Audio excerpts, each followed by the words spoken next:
যিখিনিৰ পৰা আৰম্ভ হয় নীৰৱতা, তাৰ পৰা অলপ গ'লেই এখন উজ্জ্বল মেঘৰ চন্দ্ৰতাপ। নিঃশব্দ বতাহত নাহে দুখৰ সুহুৰি, কঁপি উঠা সেউজীয়া পাতবোৰো শান্ত সমাহিত। আচলতে চৌপাশে সকলো সুখী, মাথো বেদনাৰে ভৰপূৰ কেৱল মানুহৰ পৃথিৱী। কলৈ যাব জন্মতেই লৈ অহা কান্দোন?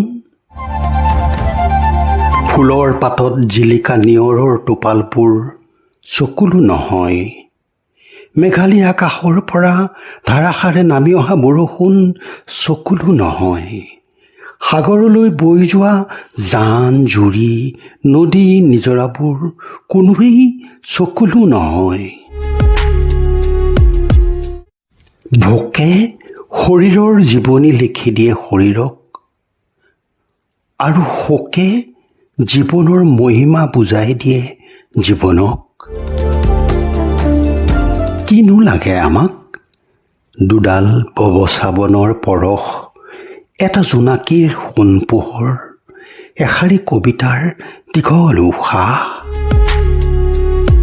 বিস্ময়ৰ শেষ নাই, সমস্ত পূৰ্ণতাৰ মাজতো বাজি উঠে শূন্যতাৰ সুৰ, আৰু ভীষণ শূন্যতাৰ মাজতো কেতিয়াবা জীৱন ভৰপূৰ। বিড়ম্বনাৰ মাজতো বাৰে বাৰে জীয়াই থকাৰ প্ৰয়াস জাগে এখন আস্থাৰ হাতত, যেতিয়া হৈ পৰোঁ জগতৰ আটাইতকৈ সুখী মানুহ।